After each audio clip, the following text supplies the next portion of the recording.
G'day there, ladies and ladies. Welcome back to the final episode, at least for now, of why I hate the Pokedex. I have covered many reasons why I, and possibly many others, dislike the Pokedex. From the world-building origins to the organisation of the Pokemon, even the information it gives us. It all seems very lackluster, very low effort. When buying a Pokemon game, the presentation of the Pokedex is one of the last things you think or care about.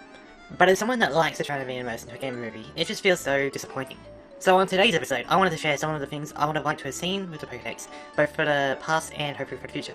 I'll cover any points I didn't quite make in the previous videos to help give the series a conclusion. So when it comes to the Pokedex, what are some of the features I would want tweaked or added? Well, besides more of a focus on the previous video topics, I would like more information. Not like more Pokedex text entries, I'm talking game data. Moves, abilities, evolution methods, base stats, all the things that you need to Google elsewhere to find out. It would be nice to get hints about how to evolve Pokemon, for example. Especially with some of the recent evolution methods. Having a guide would help those that don't want to Google. Modern day Pokemon is somewhat annoying to play without this information. It would be easier to have a Pokemon and not know how to evolve it, or with some Pokemon like Combi, it could be impossible to evolve. Now, maybe there's an NPC somewhere that gives you a hint, but the evolution of one of your Pokemon that you possibly grow an attachment to should not be tied to an optional to talk to character. If this information was given in the Pokedex upon capture, then it wouldn't be as bad. Also, base sets are never talked about in-game, or is there a way to visualize them?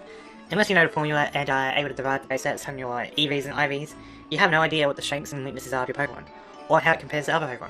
For the most part, a Pokemon is stronger when it evolves, but with an item like Eviolite, where not evolving your Pokemon gets that Pokemon better stats, it would be nice to know the stats so you can decide if you should evolve your Pokemon.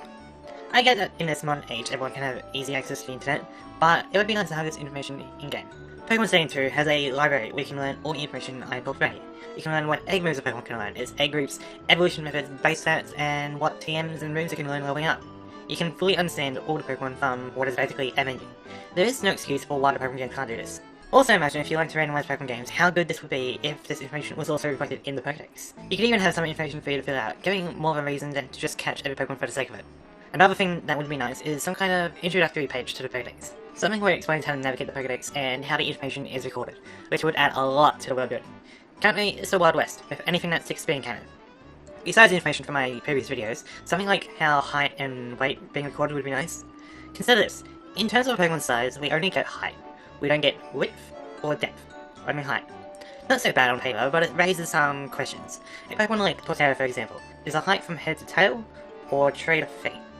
Snake Pokemon have a relatively huge height, which is intended to be its length, but based off this information, having a gigantic Arbok isn't contradicted by the Pokedex. Theoretically, the width and depth of any Pokemon could be infinity. The size of Pokemon in the overworld is misleading, and before you say that the anime is the ideal vision, they use sizes to fit that Pokemon's narrative rather than its Pokedex size. Now, I am not asking for every type of information to be given, but if we could just have 1 or 2 pages of text explaining how the text entries are recorded, what scientific method is used, that'd be great. I guess I would like more ways to interact between the Pokedex and the gameplay.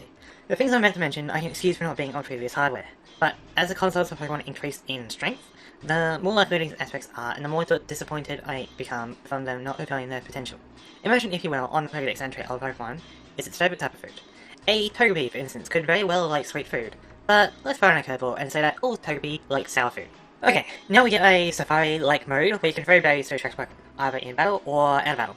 And then this almost becomes like a puzzle for the player. They need to look at the Pokedex to learn what type of berry to use, check their berry tags to find suitable berries, and then use them to help get the Pokemon they want. Continuing to feed these berries once captured can be for a contest-like minigame, or it can be for increasing happiness.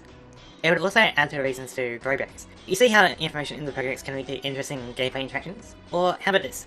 Now, this idea is possibly the most advanced thing, not just for Pokemon, but for RPGs in general. What if we had catching, knocking out, and releasing Pokemon more important? We could change the world of Pokemon by releasing invasive species, breeding up endangered species before releasing them, catching or defeating X amount of Pokemon could also affect areas, like in the genocide event of Undertale. All of this would lead to a dynamism in RPGs, like you've never seen before. These interactions could lead to favourable conditions for migrating Pokemon, expanding the Pokedex to beyond what is in the regional dex. Trying to create a naturally sustaining ecosystem would be hard, but fun. As you change the world, the information of where to catch Pokemon will update, and perhaps Pokemon will be added or removed from the regional dex. Pokemon has had decades to experience concepts, and this, while likely to be borderline impossible, should be the type of thing Pokemon works towards. Their baby steps should have been decades ago. Imagine a modern, open-world, Monster Hunter-like game but with Pokemon. Seeing all the interactions between the Pokemon and having an impact on those relationships will add to the immersion of being in that world, and the Pokedex will be your cornerstone to help guide you. Tell me all this doesn't sound amazing. I dare you. To conclude, I hate the Pokedex for a variety of reasons. It has many ways it could be much better, some simple, some complex. This series highlights the majority of complaints I have about the Pokedex. Perhaps in the future I will add to this saga with a retrospective of other editions. This is, however, a great spot for you to tell me anything I have missed that you personally dislike about the Pokedex. It is possible that I agree with you and just haven't thought about it, in which case I will try to do your opinion justice in the next video, if there is one. I would like to thank you all for watching this series, and I hope you have a great day.